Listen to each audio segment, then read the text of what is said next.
예, 시편 62편 우리 한 목소리로 같이 읽습니다. 나의 영혼이 잠잠히 하나님만 바라며 나의 구원이 그에게서 나오는도다. 오직 그만이 나의 반석이시요 나의 구원이시요 나의 요새이시니 내가 크게 흔들리지 아니하리로다. 넘어지는 담과 흔들리는 울타리 같이 사람을 죽이려고 너희가 일제히 공격하기를 언제까지 하려느냐. 그들이 그를 그의 높은 자리에서 떨어뜨리지만 꾀하고 거짓을 즐겨하니 입으로는 축복이요 속으로는 저주로다. 셀라. 나의 영혼아 잠잠히 하나님만 바라라. 물은 나의 소망이 그로부터 나오는도다. 오직 그만이 나의 반석이시요 나의 구원이시요 나의 요새이시니 내가 흔들리지 아니하리로다. 나의 구원과 영광이 하나님께 있으며 내 힘의 완석과 피난처도 하나님께 있도다. 백성들아 시시로 그를 의지하고 그의 앞에 마음을 토하라. 하나님께서는 우리의 피난처시로다. 셀라. 아 슬프도다. 이 사람은 입김이며 인생도 속임수이니 저울에 달면 그들은 입김보다 가벼우리로다. 포악을 의지하지 말며 탈취한 것으로 허망을 하여지지 말며 재물이 늘어도 거기에 마음을 두지 말지어다. 하나님께서 한두 번 하신 말씀을 내가 들었나니 권능은 하나님께 속하였다 하셨도다. 주여 인자하모 주께 속하오니 주께서 각 사람의 행한 대로 갚으심이니이다. 아멘. 오늘도 이 시간 여러분과 함께 하신 하나님께서 힘을 주시고 능력 주시고 오늘도 우리의 간절한 기도 가운데 응답해 주실 줄로 믿습니다. 오늘 우리가 읽은 시편 62편의 표제를 보면 다윗의 시 인도자를 따라 얻어둔의 법칙에 따라 부르는 노래라고 되어 있습니다. 시편 62편은 많은 학자들이 다윗의 아들 그 압살롬이 반역을 일으킬 당시 다윗에게 있어서 최측근이죠. 최측근이었던 조력자 아히도벨의 배신을 경험하고 그의 그러한 상황에서 쓰여진 시가 시편 62편이 되겠습니다. 아히도벨의 이름이 뭐냐면 아히토펠, 나의 형제는 어리석다 이런 뜻이죠. 아히토펠. 그러니까 어리석은 형제. 압살롬이 반역할 때 다윗은 자신의 후궁 10명을 성을 지키라고 이렇게 놓고 나갔죠. 두고 나갔어요. 그런데 아히도벨은 압살롬에게 아버지 다윗이 왕궁을 지키도록 남겨둔 10명의 후궁과 더불어 동침하라고 합니다. 그렇게 해가지고 온 이스라엘 사람들이 이게 왕의 힘을 보여줘라. 당신의 힘을 보여줘. 이렇게 된 거죠. 그래서 압살롬은 아히도벨의 말대로 그들을 실천합니다. 그런데 여기서 아주 의미심장한 말씀이 나와요. 여러분들 오늘 가가지고 사무엘상 15장, 16장, 17장을 꼭 읽으시기 바랍니다. 사무엘하 17, 16장을 보면 아히도벨이 그 베푸는 계략은 사람이 하나님께 물어서 받은 말씀은 같은 것이다. 아히도벨의 모든 계략은 다윗에게나 압살롬에게나 그와 같이 여겼더라. 그러니까 무슨 말이냐면 다윗에게 아히도벨은 그가 하는 모든 말들이 뭐처럼 들렸다고요? 하나님 말씀으로 들린 거예요. 그러다 보니까 어떻게 되는 거야? 그 하나님 말씀처럼 귀하게 여기고 사실 그가 그렇게 또 도와줬어요. 사실. 근데 문제는 뭐야? 그 압살롬이 그걸 그대로 보고 자랐겠지요. 그러다 보니까 다윗이 얼마나 아히도벨을 신뢰하는지를 아는 압살롬이 그 아히도벨의 말을 듣고 근데 문제는 아히도벨이 어떻게 압살롬에게 그렇게 행동할 수 있냐는 것이죠. 자신의 아들 압살롬을 반역으로 인해 도망을 다니는 것도 힘든 일인데 거기에 가장 큰 힘과 도움을 주었던 그 아히토펠이 그 누구야? 아들 압살롬의 편에 딱 붙어가지고 온갖 악한 행동을 건면하는 모습. 가까운 사람이 등을 돌리잖아요. 그만한 원수가 없다니까. 경험해 보셨습니까? 가까운 사람이 등을 돌리잖아. 진짜 그만한 원수가 없더라고.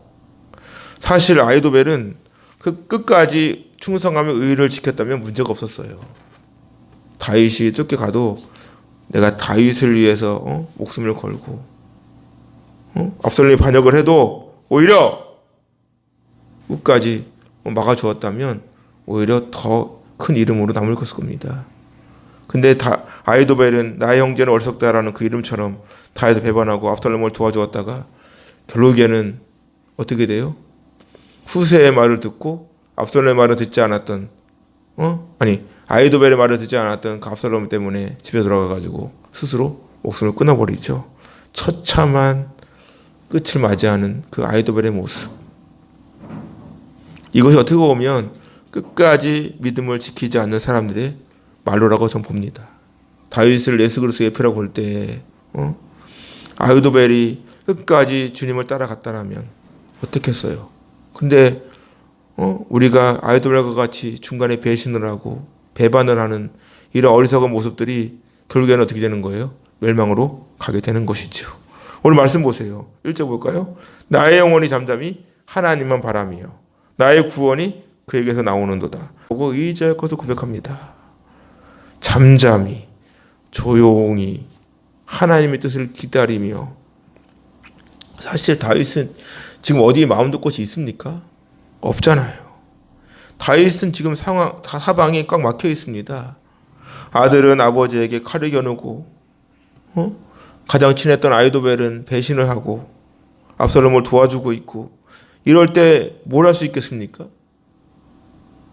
조용히 하나님 바라보며 하나님 일하시는 걸 볼 수밖에 없는 거잖아요. 여러분 답답하잖아요. 그럼 멈추세요. 멈추시라고. 가만히 멈추라고. 그리고 조용히 하나님께서 어떻게 행하시는지를 보시라고. 제가 매일 듣는 하나님 음성이 뭐냐면, 너 가만히 있어. 내가 해. 너 가만히 있어. 그래서 저는 하나님의 사인이 오지 않으면 가만히 있는 거예요. 사인이 와야 움직일 거 아니야. 사인이 와야. 응? 하나님만 바라본다고. 아크야, 아크.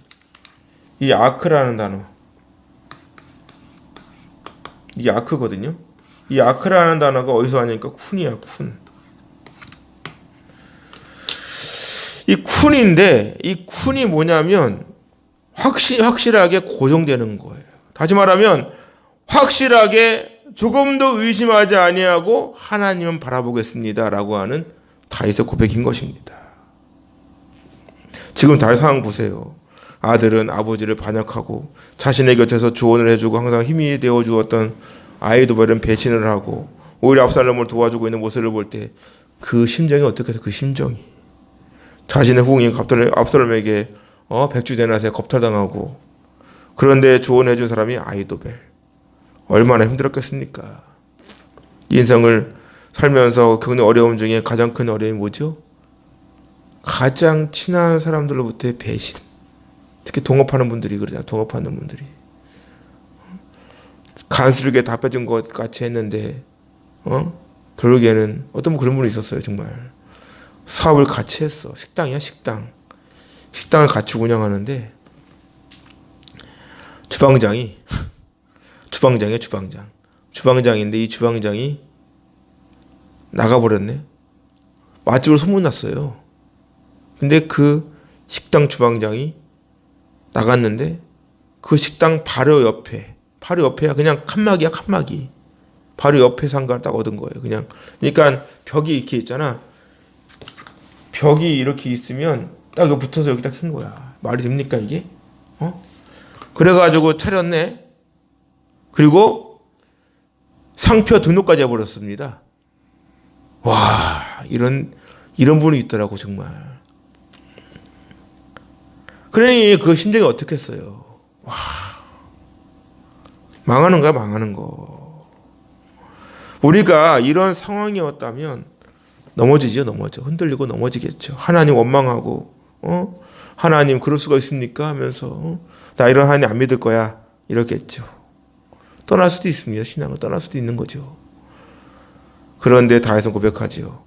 나의 구원이 그에게서 나오는도다. 오직 하나님만이 나의 구원이요 나를 붙드시러 주시는 분이시다. 이스라엘 백성이 하나님의 은혜로 애굽을 떠나서 벗어나 이제 진행을 하죠. 자그마치 200만에서 250만 명, 작년 60만 명이니까 진행을 하는데 쭉 가다 보니까 갑자기 바다가 보이네. 앞에는 홍해입니다. 홍해바다. 뒤에는 바로의 군사가 따라와요. 이럴 때 이스라엘 백성들이 뭐라 그러죠? 애굽에 매장지가 없어서 당신이 우리를 끌어내어 이 광야에서 죽게 하느냐? 어찌하여 당신이 우리를 애굽에서 이끌어내어 우리에게 이같이 하느냐. 야, 이 말입니까 뭡니까 이거? 하나님 살려달라고 할 때는 은재고 말이야. 그리고 하루도 안 지났어. 하루도 안 지났어 이거. 그냥 나와가지고 말이야. 그 환호성을 지르고 그랬잖아요. 홍해바다 앞에서 환호성을 질러야 될 판에 뒤에서 바로 그서 따라오고 홍해가 가로막혀 있으니까 하나님 원망하면서 하는 말이 애굽에 매장지가 없어서 당신이 우리를 이끌어내어 이 광에 죽게 하느냐? 어찌하여 당신이 우리를 애굽에서 이끌어내어 우리에게 이같이 하느냐? 뿐만 아니라 우리를 내버려 두라. 우리가 애굽 사람을 섬길 것이다 하지 아니하더냐? 애굽 사람을 섬기는 것이 광야에 죽는 것보다 낫거든. 이런 막말 쏟아내는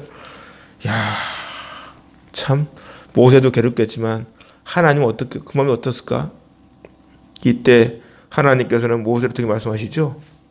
너희는 두려워하지 말고 가만히 서서 여호와께서 오늘 너희를 위하여 행하시는 구원을 보라. 너희가 오늘 본 애굽 사람을 영원히 다시 보지 아니하리라.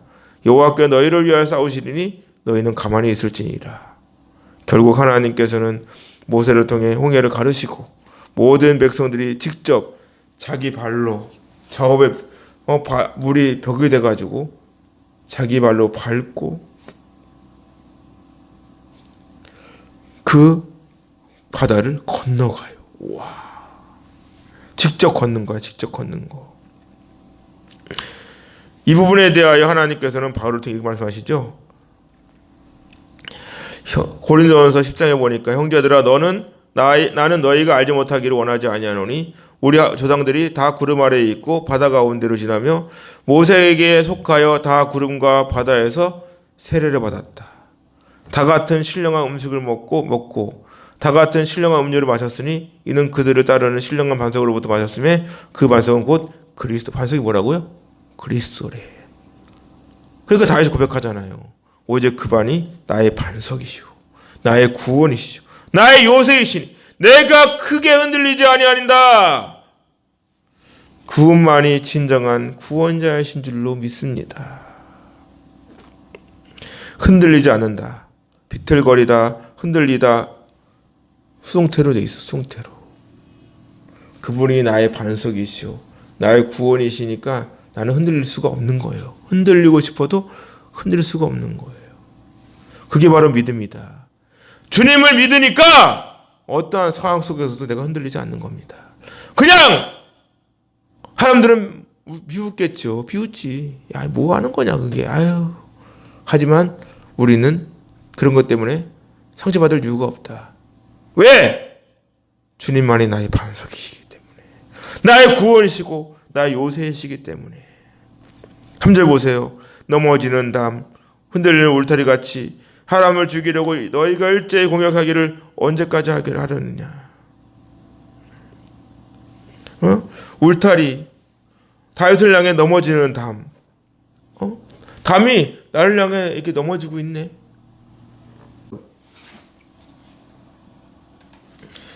이 공격하다라고 하는 이게 뭐냐면 깨부수다, 박살내다, 죽이다인데 이게 강조 수동으로 되어 있습니다. 강조 수동으로 되어 있어요.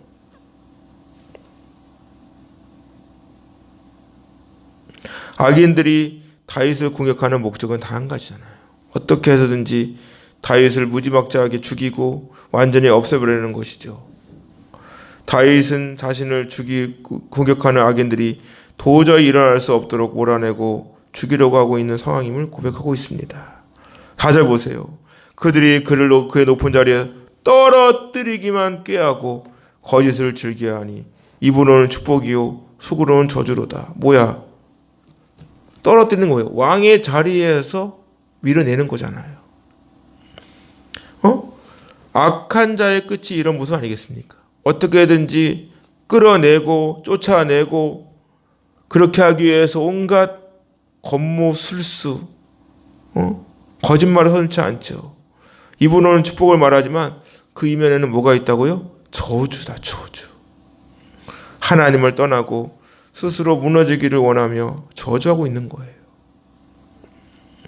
그게 악한 자의 모습 아니겠습니까? 그럼에도 다윗은 다시 고백하죠. 5절 보세요.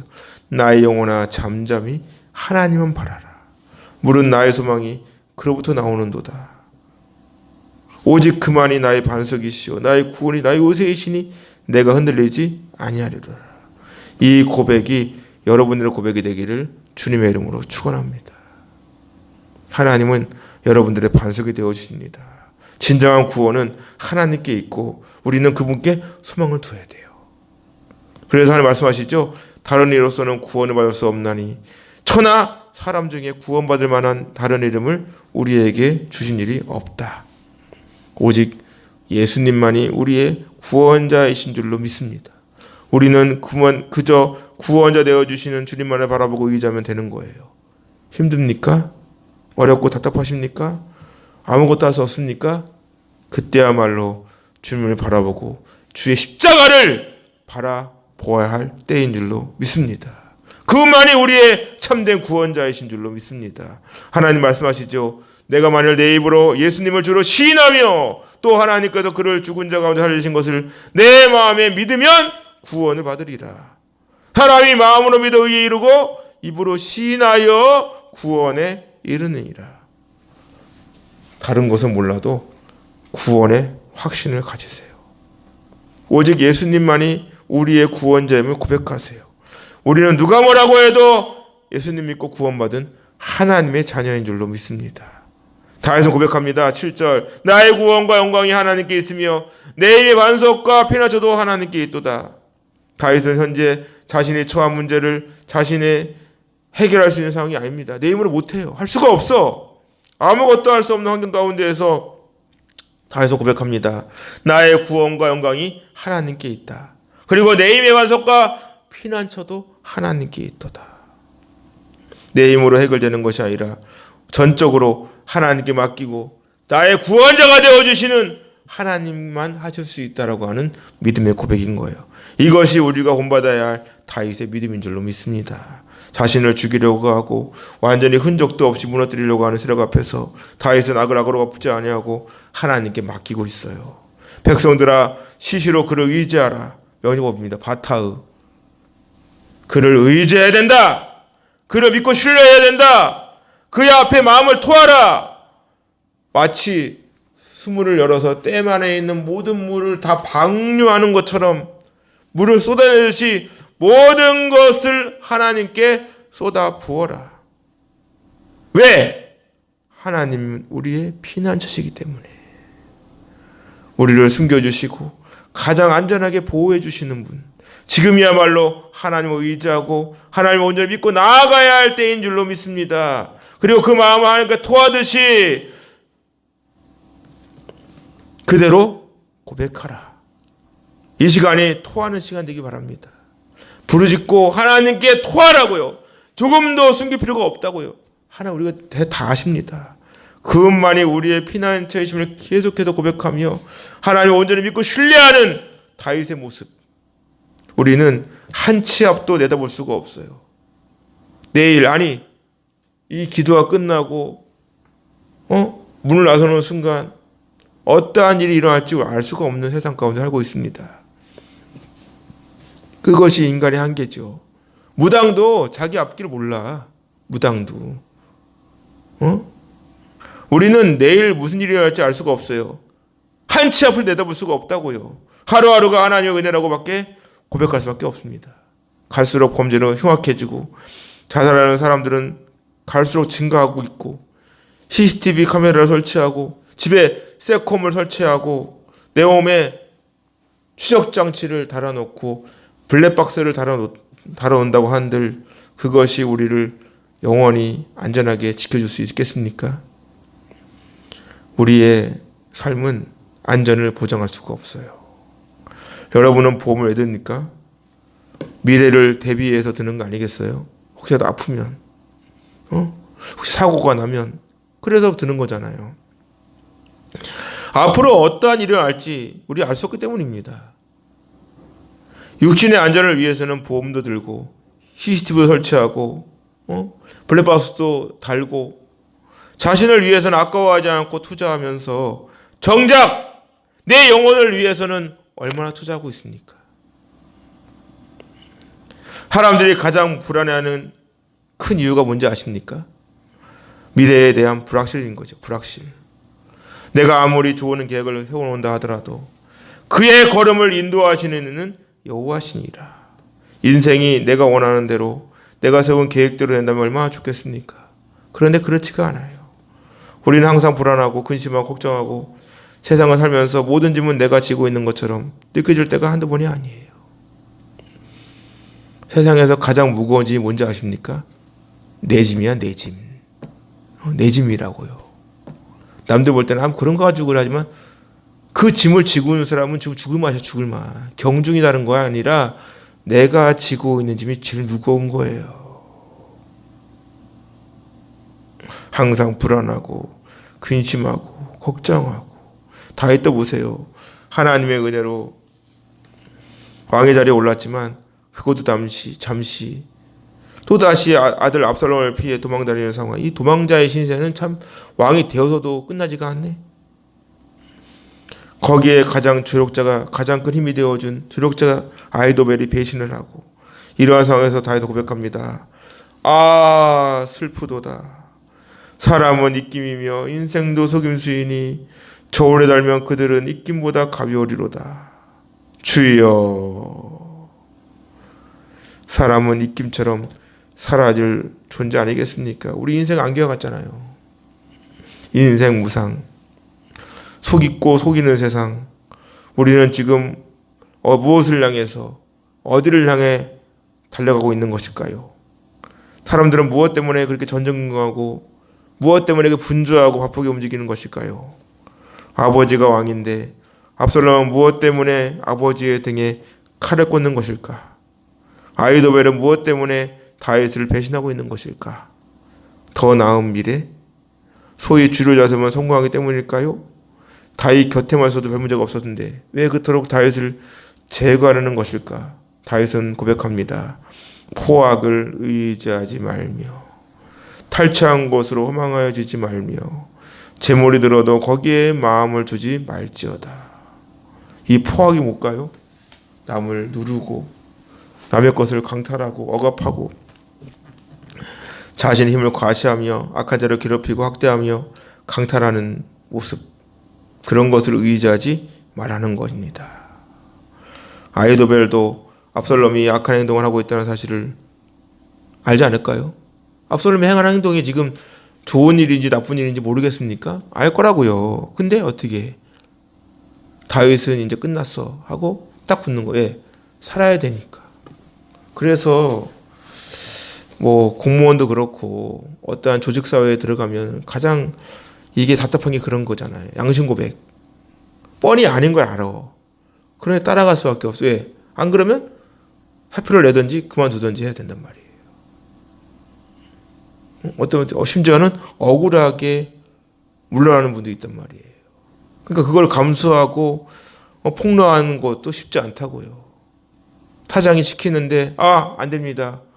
어떻게 할 수 있겠어. 탈취한 것으로 허망하여지지 말래. 이분에 대하여 가장 대표적인 사람이 누구죠? 사울. 하나님께서는 사무엘을 통해 분명히 말씀하셨죠. 사무엘상 15장을 보니까 지금 가서 아말렉을 쳐라. 그들의 모든 소유를 남기지 말고 진멸해서 남녀와 소아와 젖먹는 아이와 우양과 낙타와 나귀를 죽여라. 그래서 사울이 어떻게 했죠? 전쟁을 이겼어요. 전쟁을 이겼는데 사울과 백성이 아각과 그의 양과 소의 가장 좋은 것 또는 기름진 것과 어린 양과 모든 좋은 것 남기고 진멸하기를 즐겨하지 아니하고 가치 없고 하찮은 것은 진멸하였다. 이 일로 하나님께서 사울을 완전히 버리죠. 그 앞에서 무슨 일이 있었습니까? 블레셋과의 전쟁 가운데 번제를 드려야 되는데 번제 드려줄 사무엘이 안 왔다고 왕의 직권으로 번제 드렸다가 하나님께 혼났죠. 또 그랬네. 그래서 여기서 나온 말이 뭡니까? 순종이 제사보다 낫다.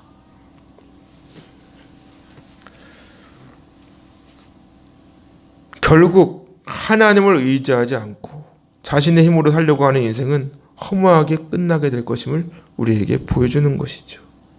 또한 재물이 늘어도 거기에 마음 두지 말라. 재물이 들어도 거기에 마음 두지 말라. 불의하게 취득한 재물이 영원하겠습니까? 하나님 말씀하시죠. 디모데전서 6장에 보니까 부활해 하는 자들은 시험과 올무와 여러 가지 어리석고 해로운 욕심 때 떨어지나니 곧 사람으로 파멸과 멸망에 빠지게 하는 것이라. 돈을 사랑할 일만 악의 뿌리가 되나니 이것을 탐내는 자들은 미혹을 받아 믿음에서 떠나 많은 근심으로써 자기를 찔렀도다. 예수님께서 말씀하시기를 내 보물이 있는 그곳에는 내 마음도 있다. 물질이 있는 곳에 마음도 있다는 거 아닙니까? 돈 앞에 장사가 없다는 말이 있습니다. 누가 그러더군요. 상대방을 알고 싶으면 그 사람에게 돈과 권력을 쥐어줘 보라고. 땀을 흘리지 않고 버는 돈은 먼지와 같이 날아가는 거예요. 공부를 열심히 하는 사람이 좋은 대학 들어가는 건 당연한 거 아니야? 그게 불합리한 거야. 그건 나쁜 게 아니에요. 그리고 과학고도 그래. 과학고도 공부 잘하는 애끼리 모아서 공부시키겠다는 게 잘못된 겁니까? 비록 그들끼리 어떠한 집단이 형성된다면 그건 문제가 있지. 하지만 자본주의 사회가 뭐야? 자유민주주의가 뭐야? 내가 말하고 싶은 대로 표현할 수 있고, 내가 노력한 만큼 내가 얻겠다는데 그게 문제가 됩니까? 부동산도 그래. 부동산도. 투자하고 투기하고 구분을 해야죠. 저 말도 안 되는 짓거리 하면서 사기치는 건 문제가 있지. 떴다만 같이 이렇게. 하지만 투자는 아니잖아. 투자는 투자하겠다는데 이걸 뭐라고 투자하겠다는데. 여러분 잘 생각하셔야 한다고요. 돈을 벌려고 투자하는 거하고 투기하는 거하고 다르다고요. 근데 이상하게 자꾸만 열심히 노력해가지고 땀 흘리는 사람들에 대하여 자꾸만 이상한 방향으로 치고를 하면 문제가 있다고요. 누구나 돈 앞에 장사가 없어요. 땀 흘리지 않고 버는 돈은 당연히 먼저 날아갈 뿐입니다. 여러분 도박으로 부자인 사람 봤어? 불의하게 얻은 재물은 바람같이 날아가 버리는 거예요. 또한 불의하게 벌어서 부자가 된들 그게 즐겁겠습니까? 행복하겠어요? 우리는 하나님 앞에 정직하고 진실해야 돼요. 그래서 그 대표적인 예가 뭐야? 바로 온전한 11조 아닙니까? 저는 신앙의 가장 중요한 기본이 있다면 철저한 주일 성수와 온전한 11조라고 봅니다. 그것이야말로 하나님 앞에 나의 믿음을 보이는 잣대라고 할 수 있는 거예요. 신앙의 잣대, 신앙의 잣대. 우리 모두는 하나님 형상대로 지음받은 존재입니다. 그렇기 때문에 하나님 형상대로 지음받은 인간은 그 마음에 하나님을 품어야 돼요. 너희 안에 이 마음을 품어라. 곧 그리스도 예수님의 마음이니 하나님 모실 그 자리에 다른 것이 채워져 있다면 그 우상이지 우상. 그렇지 않습니까? 우상이잖아요. 요즘에 나오는 말이 뭐야. 자꾸 갈수 인본주의가 돼가지고 성경을 보더라도 성경에 완벽하지 않아 이렇게 말해 있다는 소리하고 말이야. 성경의 저자는 다 다르죠. 다만 근데 하나님께서 모세를 통해서 바울을 통해서 다윗을 통해서 이렇게 기록을 하게 한 거지. 성경은 완벽하다고요. 창세기부터 요한계시록까지는 하나님의 말씀이라고요. 근데 뭐라 그래? 성경에는 하나님 말씀도 있대. 이런 말씀이다 하고 말씀도 있다는 다릅니다. 그 얘가 뭔지 아십니까? 여러분들 성경 보면은 그 빨간색이 빨간색. 그 빨간색으로 칠해져 가지고 예수님 말씀 빨간색으로 한 거 보셨습니까? 성경 그런 성경이 있대요. 전 그거 안 보거든요. 성경책을 보면 빨간색으로 이렇게 칠한 거 있어. 예수님의 말씀은 빨간색이래. 빨간색으로 이렇게 해놓은 거야. 그거 누가 만든 건지 아십니까? 그 자유주의 학자들이 만든 거야. 그거. 성경에 하나님 말씀 아닌 게 있어? 갈수록 이상한 행동을 한다니까. 여러분 나의 안에 있는 우상을 깨시라고. 깨뜨려 버리라고요. 하나님께서는 다윗을 통해 하나님 마음을 품고 더 이상 세속적인 가치에 마음을 두지 말라고 말씀하십니다. 다윗은 고백합니다. 하나님께서 한두 번 하신 말씀을 내가 들었나니 권능은 하나님께 속하였다. 모든 권세는 하나님께로부터 나온다는 믿음의 고백이지요. 누구나 되고 싶어하는 왕의 자리, 그 자리도 누가 주신 거야? 하나님 주신 거죠. 사실 다윗이 왕이 되고 싶어 안달복달한 적은 없습니다. 가만히 양이나 잘 치고 있던 다윗을 불러 기름을 부으신 분이 하나님이잖아요. 다윗이 뭐 자기가 하겠다 그랬어? 그래서 하나님의 선택과 애정이 나오는 거예요. 있습니까? 오히려 다윗의 인생은 양치기 할 때가 가장 편할지도 몰라요.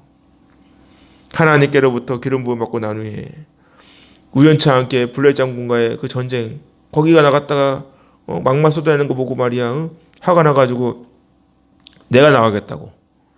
그래가 물맷돌 하나 가지고 던졌는데 하나님께서 그 물맷돌이 정확하게 딱 맞춰가지고 한 방에 간 거 아닙니까? 그 일로 말미암아 꽃피는 봄이 왔냐? 아니죠.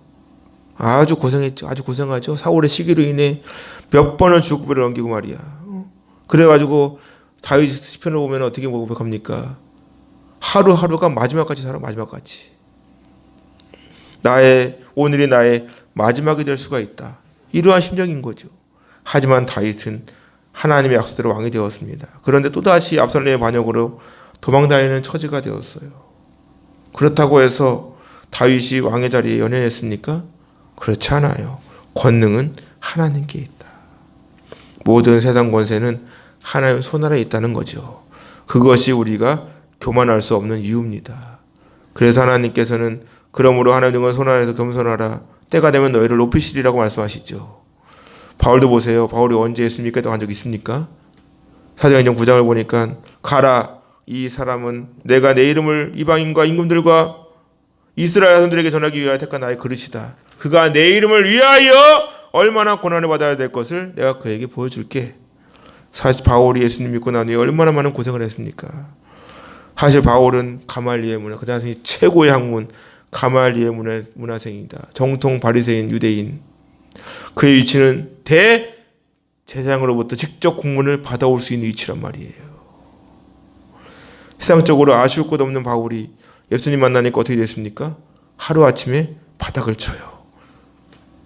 눈이 멀었어요. 다메섹에서 부활하신 예수님 만난 후에 어떻게 됐어요? 눈이 멀어.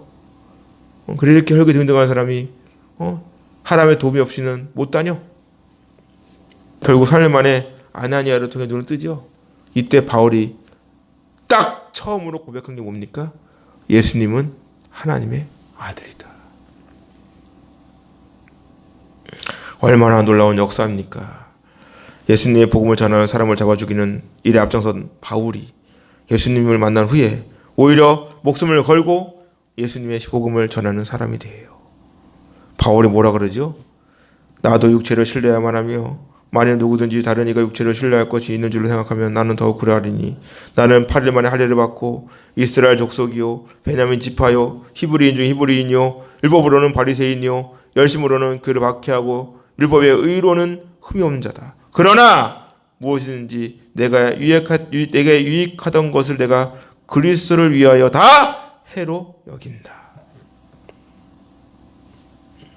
모든 것을 해로 여김은 내 주 예수 그리스도를 아는 지식이 가장 고상하기 때문이다.